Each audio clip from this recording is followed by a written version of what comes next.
no rhythm. Now, let's take the melody away and see what happens.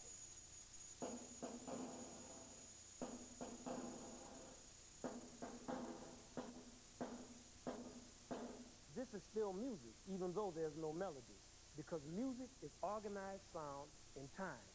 Any sound, if it's organized, it's music. It could be you beating your chest like.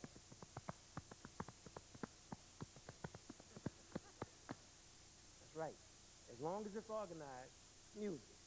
I mean, every day we're surrounded by rhythms. You wake up in the morning and you eat some oatmeal or whatever you like to eat, grits with some sugar in it, or some salt.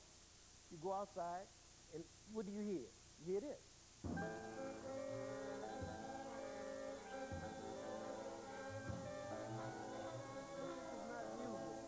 This is not music. It's fun to play, but it's cacophony or noise. It's unorganized. But in the midst of this cacophony, sometimes you hear somebody who's really frustrated in traffic, and they might blow their horn like this.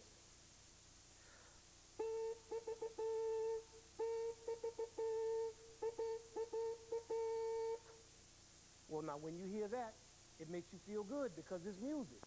Now, actually, we don't have to look outside of ourselves to find rhythm. We live with a rhythm machine inside of us. Now, who can tell me what that rhythm machine is?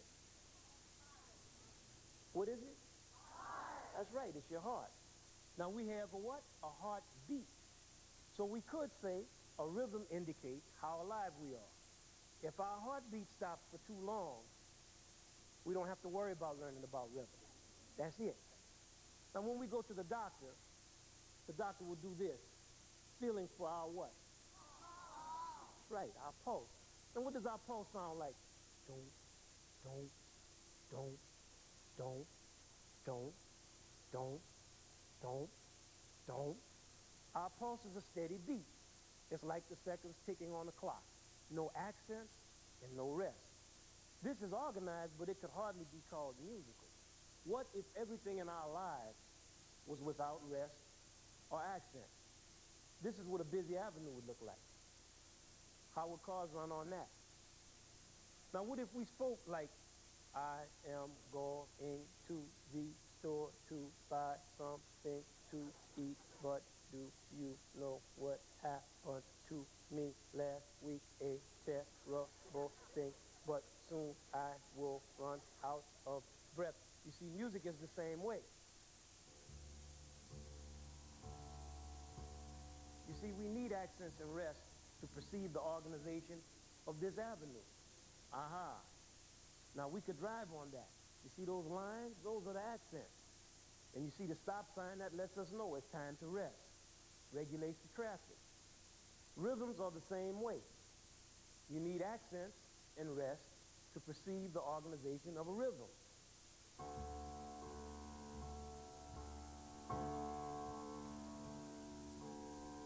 See, now you can tell something about this rhythm. And we have names for these organized units. For example, if somebody asks you how far from home to school, you're going to tell me 5 blocks, not 6,737 steps. Or you might say 10 minutes, not 600 seconds.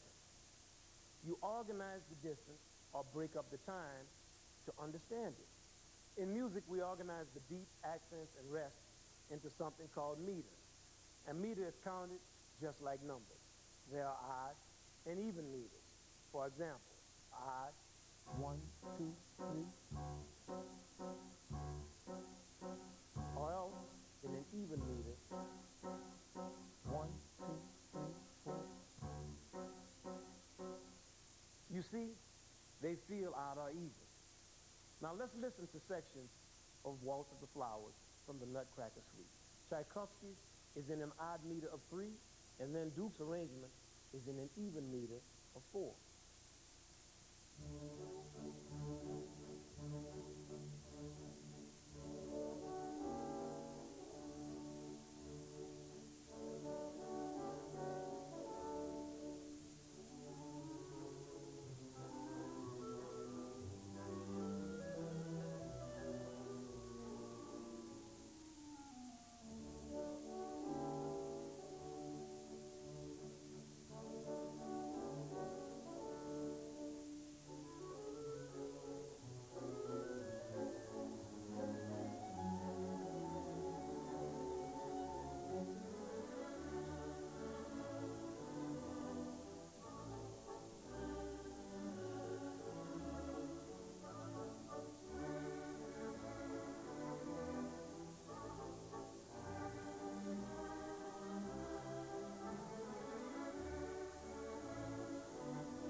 Up to this point, we've talked about accents and rest of the same length to get you all to understand what meter is.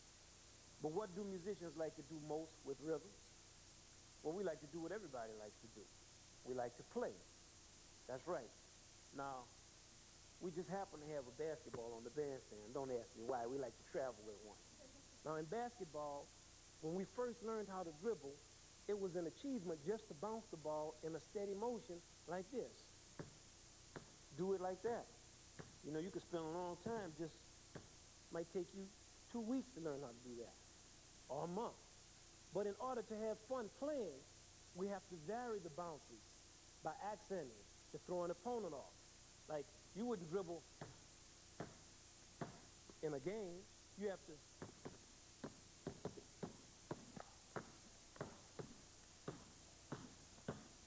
and then sometimes you rest and you pass the ball. Now, the reason we're dribbling is to go from one point to another, hopefully closer to the basket. And we want to dribble with imagination and style. You're not going to have imagination and style, it doesn't make sense to play. Now, in music, we play with rhythms from tiny, fast ones to long, slow ones. It's just like dribbling that ball. And also in music, we travel through the meter by way of measures. Now, we have a nickname for measures. Measures are called bars. Musicians, we like to say that.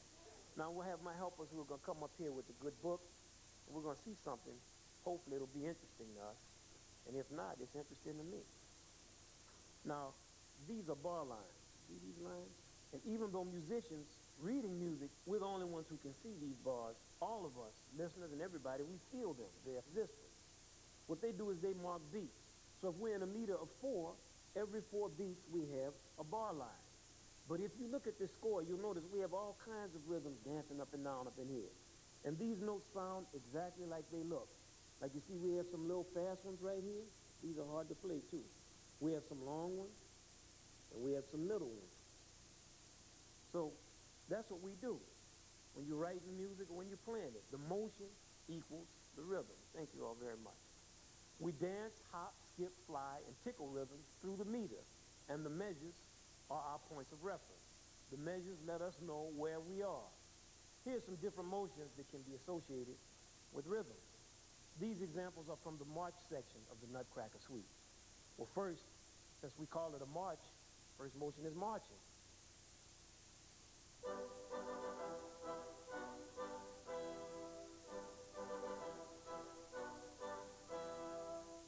Then we could have skipping.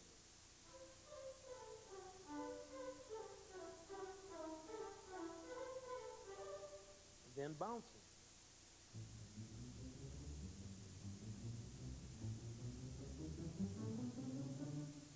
What about flying?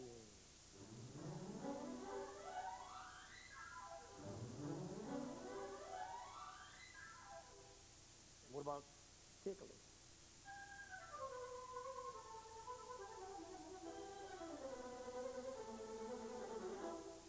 Of course, since we have so many instruments in an orchestra, we can always combine motions, like marching and flying.